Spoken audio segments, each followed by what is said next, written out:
छात्रों नमस्कार, शुभ प्रभात। आज आपका ये जो प्रथम पेपर है शिक्षा के दार्शनिक परिप्रेक्ष्य, इसके संदर्भ में हम लोग आगे अध्ययन करेंगे। और मैंने ये आपका पेपर इसके अंतर्गत आपको प्रथम यूनिट से संबंधित जानकारी दे रहा हूँ। और आपको अब तक मैंने शिक्षा क्या है, शिक्षा का अर्थ, परिभाषाएं, और वर्तमान में हम लोगों का चल रहा है शिक्षा के अभिकरण। पिछली कक्षा में हमने आपको शिक्षा के अभिकरण परिवार के बारे में बताया था। अब आपको एक नया प्रश्न की ओर ले चलते हैं जो शिक्षा के अभिकरण से संबंधित ही है, और वह है प्रश्न हमारा शिक्षा के अभिकरण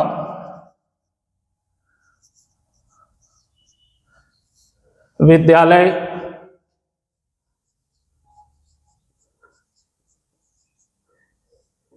के संबंध में बताइए। देखिए, ये प्रश्न आपका लघु प्रश्न के रूप में भी आ सकता है और बड़े प्रश्न के रूप में भी आ सकता है। आपको बस एजुकेशन के एक अभिकरण का अर्थ हमने आपको बताया था, एजेंसी जो इसके कार्य को करने का वाहक है। समाज में इस कार्य को उस एजेंसी या अभिकरण के द्वारा किया जाता है। तो इसमें हमारे लिए क्या शब्द है? देखिए, यह है विद्यालय। हमें शिक्षा के अभिकरण के रूप में किसको परिभाषित करना है? विद्यालय को। ठीक है, आप सभी लोग जहाँ तक है परिचित होंगे विद्यालय से। ऐसा कोई भी व्यक्ति नहीं होगा जो विद्यालय शब्द ना सुना हो या ना जानता हो। ठीक है, प्राचीन काल से ही जब मनुष्य की सभ्यता का विकास हुआ तभी से विद्यालय अस्तित्व में आए, और समाज को, जो उस समय का समाज था, उसको ज्ञान देने के लिए विद्यालय की एक संकल्पना की गई और विद्यालय निर्मित हुए। तो प्रारंभिक स्वरूप जो था हमारा विद्यालय का, वह एक गुरुकुल के रूप में था, जो आप सभी जानते हैं, जो एक प्राकृतिक स्थल में जहाँ पर गुरुजी होते थे और एक पेड़ के नीचे बैठकर ज्ञान देते थे। सभी छात्र वहाँ पर रहते थे। एक प्रकार से गुरुकुल ज़्यादातर आवासीय होते थे, वहीं पर रहकर गुरु की सेवा करना और शिक्षा ग्रहण करना उनका काम होता था। ठीक है, लेकिन धीरे धीरे हमारे समाज में क्या परिवर्तन हुआ? ये जो आज के विद्यालय आप देख रहे हैं, यह स्वरूप एक दिन में निर्मित नहीं हुआ है। वर्षों तक समाज में आवश्यकताएं और परिवर्तन ऐसे होते चले गए कि समाज में अपनी आवश्यकता को पूर्ति करने के लिए इस वर्तमान विद्यालय का स्वरूप जो आज आप देखते हैं हमारे सामने निर्मित हुआ है। तो बहुत सारी चीज़ें थी जब हमारा समाज के अंदर क्या क्या हुआ। देखिए, सबसे पहले जो हुआ हमारे यहाँ समाज में, जनसंख्या में वृद्धि हुई। ठीक है, जनसंख्या में वृद्धि हुई। पहले जनसंख्या बहुत कम थी, लेकिन समय के साथ साथ जनसंख्या क्या हो गई? बहुत बड़ा लार्ज स्केल।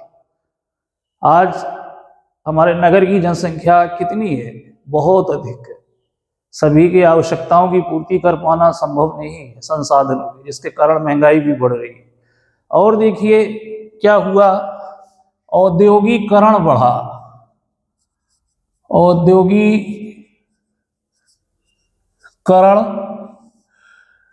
बढ़ा या औद्योगिकरण में वृद्धि हुई।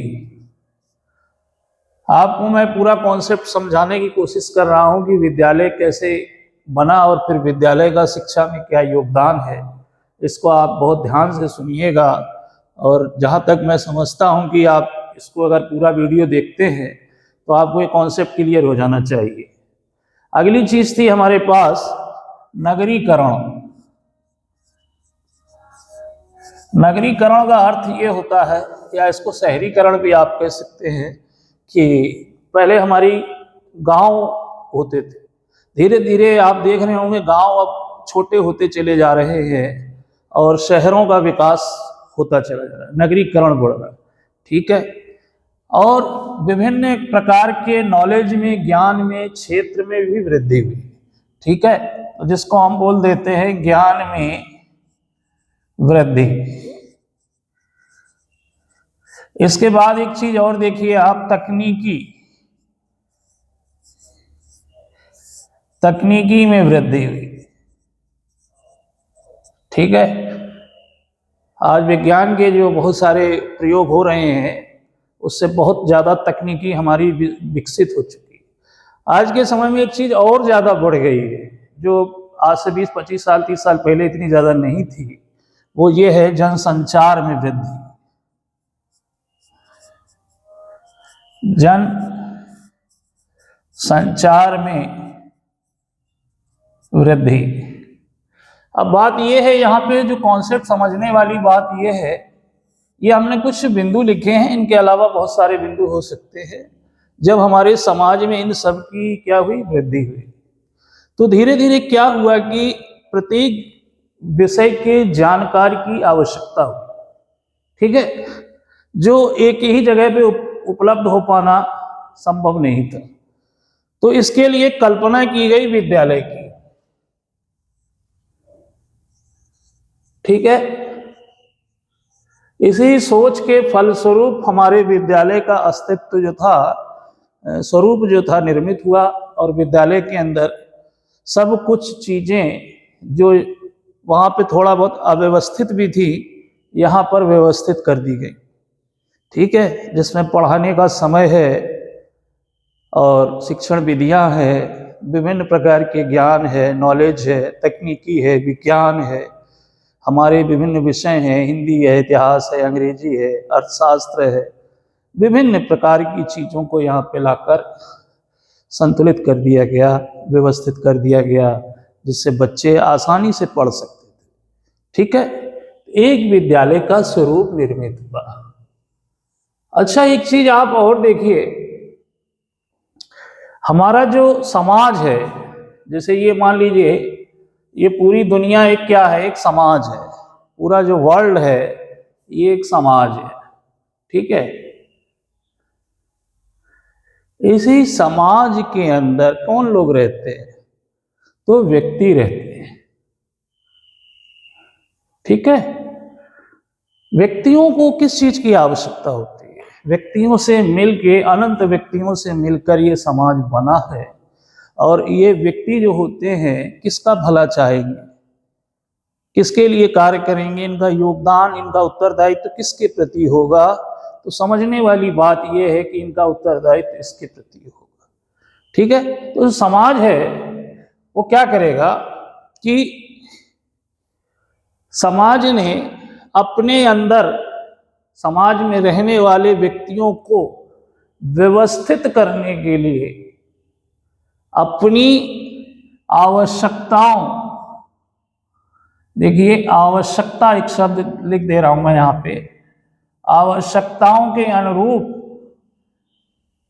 व्यक्तियों का निर्माण करने के लिए समाज ने क्या किया, समाज ने एक छोटा लघु रूप बनाया। वह लघु रूप क्या है, वह लघु रूप है विद्यालय।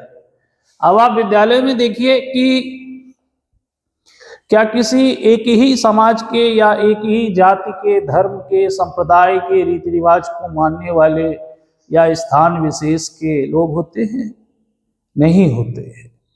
ठीक है। समाज की विभिन्न जगहों से विभिन्न लोग विद्यालय के अंदर शिक्षा ग्रहण करते हैं और वहाँ पर विभिन्न विषयों के जानकार शिक्षक भी होते हैं। ठीक है, तो अब आपको ये समझ में आ रहा होगा कि विद्यालय क्यों बना और विद्यालय को क्या कहा जाता है। विद्यालय को देखिए समाज का लघु रूप भी कहते हैं। अब आपको कॉन्सेप्ट समझ में आना चाहिए कि समाज का ही लघु रूप है विद्यालय, और विद्यालय का निर्माण सिर्फ इसलिए किया गया है क्योंकि समाज अपनी आवश्यकताओं की पूर्ति करना चाहता है।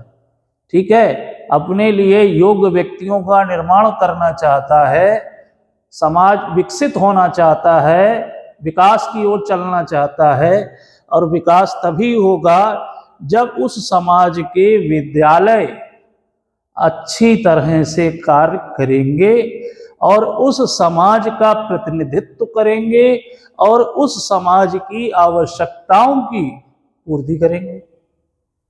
ठीक है, इतना आपकी समझ में आ गया। अब आगे चलते हैं हम लोग कि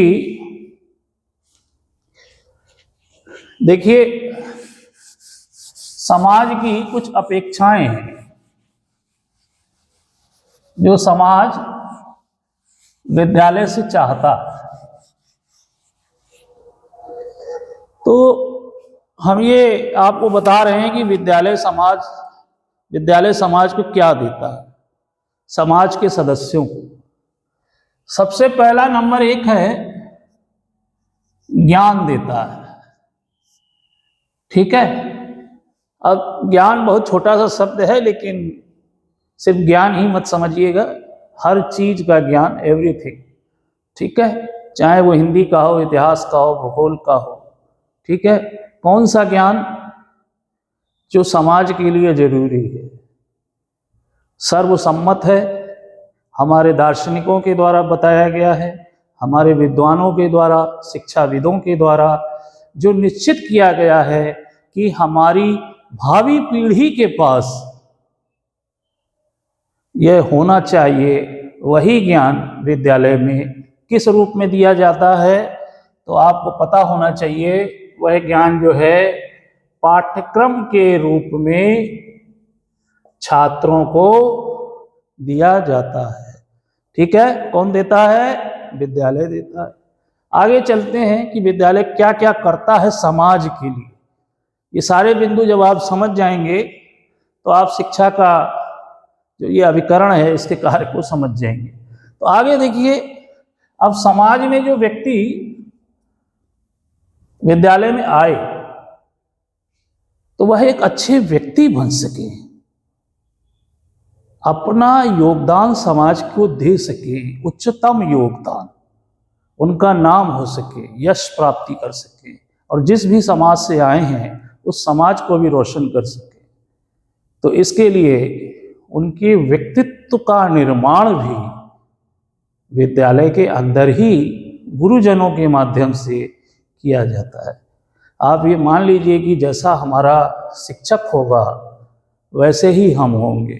ठीक है, कहीं ना कहीं हमारे गुरुओं के व्यक्तित्व का प्रभाव हमारे ऊपर पड़ता है। तो नंबर 1 क्या हो गया? नंबर 2 हमारा व्यक्तित्व का विकास। आपकी समझ में आ रहा होगा, ये हो गया व्यक्तित्व का विकास। ये विद्यालय के अंदर छात्र का किया जाता है और ये विकसित होने के बाद ही ये सारी जो बातें हैं समाज की आवश्यकताएं और भी चीजें होती हैं। देखिए, समाज होता है तो समाज में कुछ मूल्य होते हैं। ठीक है, सभी व्यक्ति एक समान होते हैं, लेकिन कोई व्यक्ति बहुत अहम हो जाता है। ठीक है, जैसे परिवार का आपके अंदर, जैसे आपका एक परिवार है तो उसमें सबसे अहम व्यक्ति कौन है, सबसे मूल्यवान व्यक्ति कौन हो सकता है? जो हमारे परिवार का बुजुर्ग होता है। ठीक है, तो उसको हम मूल्यवान मानते हैं। कहीं ना कहीं हम सभी अपने माता पिता के आदर्शों का अनुकरण करते हैं, उनके पद चिन्हों पे चलने की कोशिश करते हैं। ठीक है, तो ये जो चीजें हैं, जो मूल्य हैं, इनको भी प्राप्त करना जरूरी होता है। ठीक है, मूल्यों से ही व्यक्ति मूल्यवान बनता है। मूल्य का मतलब व्यक्ति की अपनी कोई, ऐसा मत समझिएगा कि मूल्य का मतलब उसको खरीदा जा रहा है। खरीदने का मूल्य नहीं है यहाँ पर व्यक्ति को, यहाँ पर व्यक्ति के गुणों का मूल्य है। ठीक है, गुण ही व्यक्ति को महान और मूल्यवान बनाते हैं। जैसे कोई व्यक्ति बहुत ईमानदार है तो यह उसका एक मूल्य है, और वह ईमानदारी जो है उसकी कहीं ना कहीं उसे बहुत ऊपर तक ले जाएगी। ठीक है, उसकी एक पहचान बनेगी समाज में, समाज के लोग उसको सम्मानित करेंगे कि यह व्यक्ति ईमानदार है, सत्यवादी है, ठीक है, परिश्रमी है, मेहनती है। ठीक है, तो ये क्या चीज़ है, ये सारी चीज़ें मूल्य के अंतर्गत आती हैं। ठीक है, और एक चीज़ और होती है हमारे समाज का स्वरूप।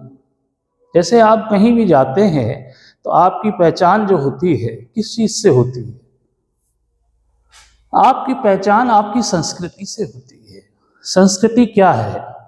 जो भी हमारा रहना, कार्य करना, भोजन करना, वस्त्र पहनना, हमारी परंपराएं, हमारे रीति रिवाज, हमारे विद्यालय, हमारे घर, हमारे मकान, हमारी जीवन शैली, सब कुछ हमारी संस्कृति है।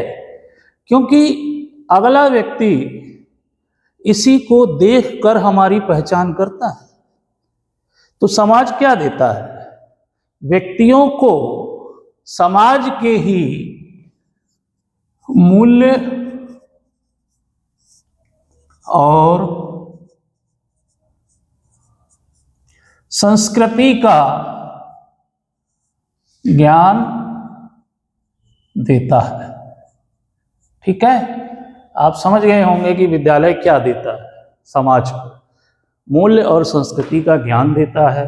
आगे चलते हैं, हमारे अंदर ज्ञान के साथ साथ उसको कैसे करना है, ठीक है, उसको व्यवहार में कैसे लाना है, इसका भी ज्ञान देता है। और उसको हम कह सकते हैं कौशल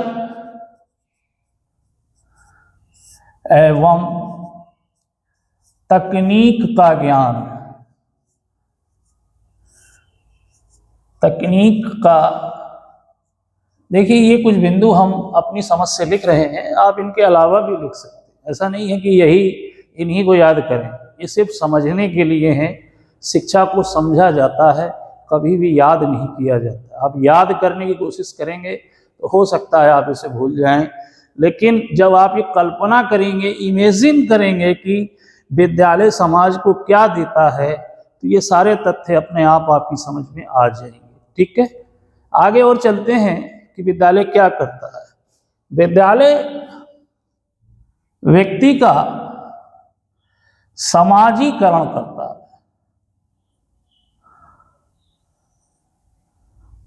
ठीक है, मैंने आपको पहले बताया विद्यालय समाज का क्या है, लघु रूप है। ठीक है, अब एक लघु रूप से आपको एक बड़े रूप में जाना है। कहाँ जाना है? वापस निकल के आप कहाँ जाएंगे? लघु रूप से निकल के समाज में जाएंगे। समाज एक बड़ा रूप है। ठीक है, लघु रूप से बड़े रूप में जाने के लिए तैयार करता है, यही प्रक्रिया समाजीकरण। ठीक है, वह हमको समाज में रहने के, कार्य करने के, व्यवहार करने के, सहभागिता देने के, कर्तव्य निर्वाह करने के लिए योग्य बनाता है। ठीक है, तो यह एक समाजीकरण की प्रक्रिया है जो विद्यालय के द्वारा छात्र के लिए की जाती है। आगे चलते हैं, समाज में जब हम रहते हैं, ठीक है, समाज में जब हम रहते हैं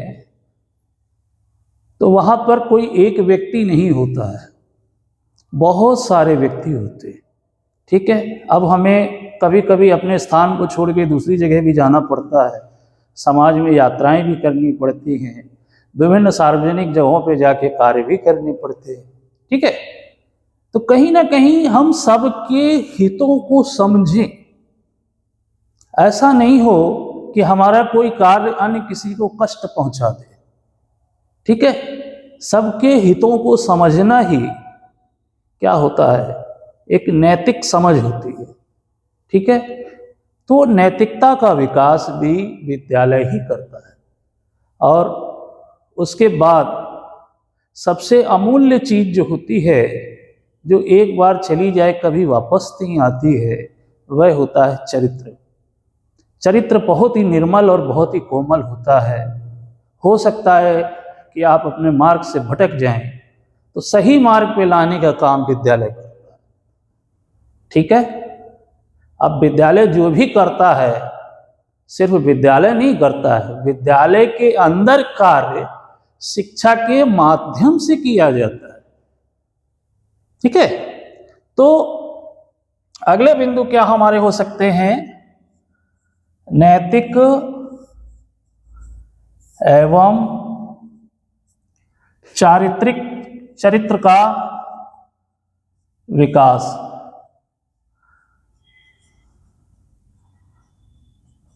ठीक है,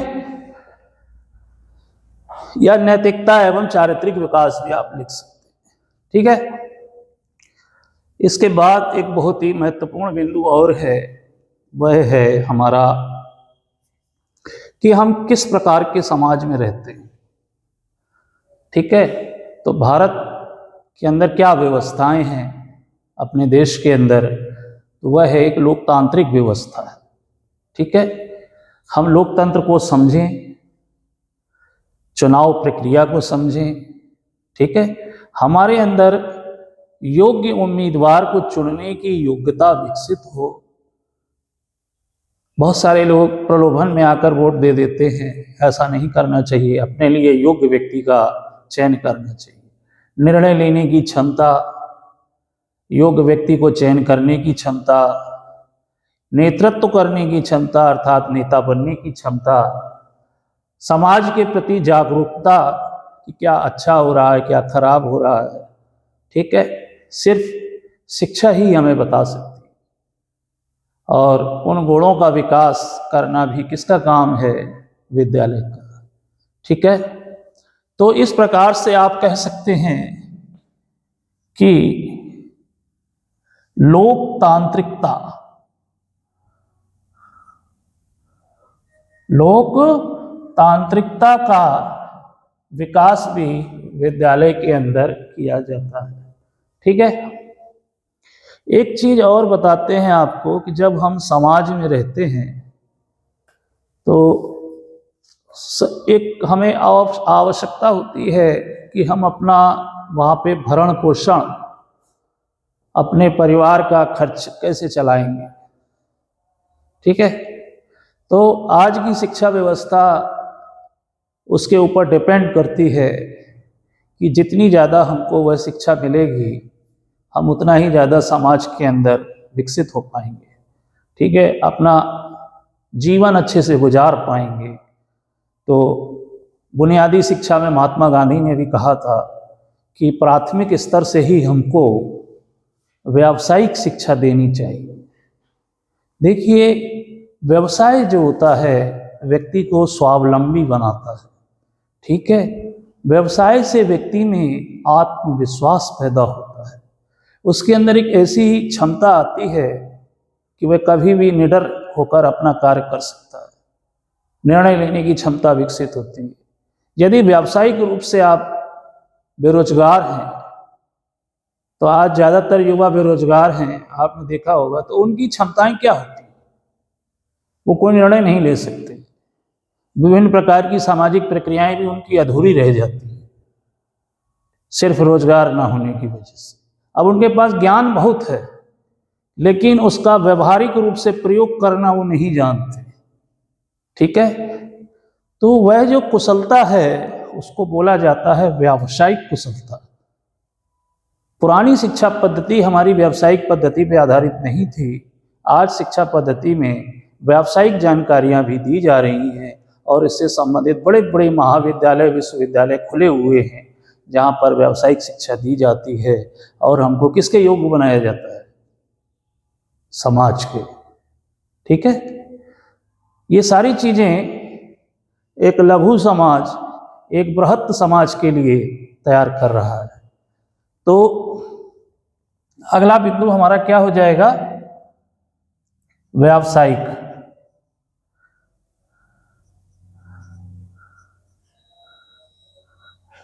कुशलता या व्यावसायिक क्षमता का विकास करना।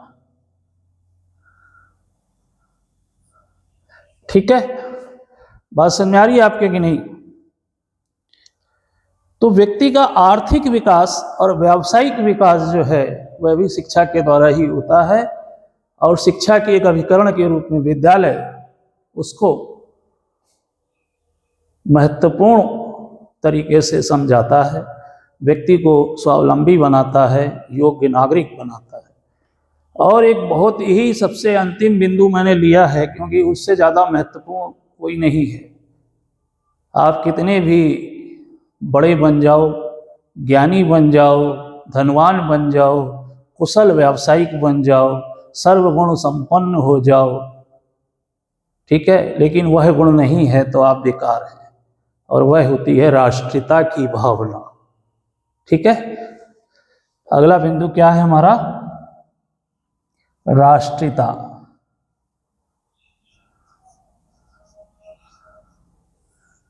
या एकता की भावना।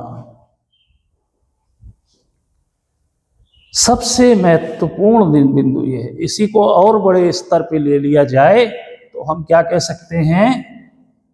वैश्विक दृष्टिकोण।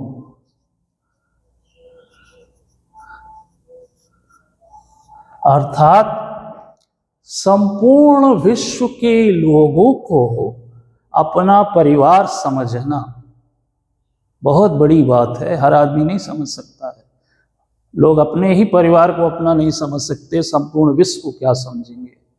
ठीक है, लेकिन यह समझ, ये सोच, ये बुद्धि, यह परिवर्तन कौन करता है?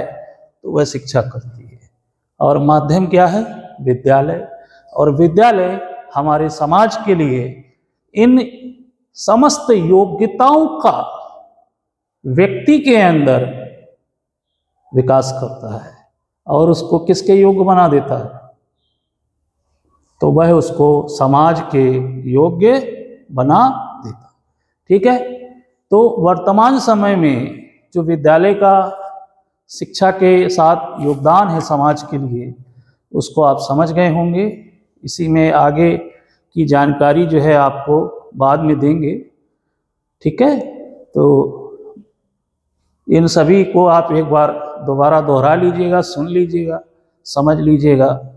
ठीक है, कुछ अगर ना समझ में आया हो तो कमेंट्स करिएगा। इनमें से बिंदु बना बना के आप विद्यालय के अभिकरण जो प्रश्न है आप इसकी व्याख्या कर सकते हैं, खूब आसानी से कर सकते हैं। आपके मन में भी कल्पना कीजिए, चिंतन कीजिएगा, जो जो विचार आते चले जाएं वो सब लिख सकते हैं।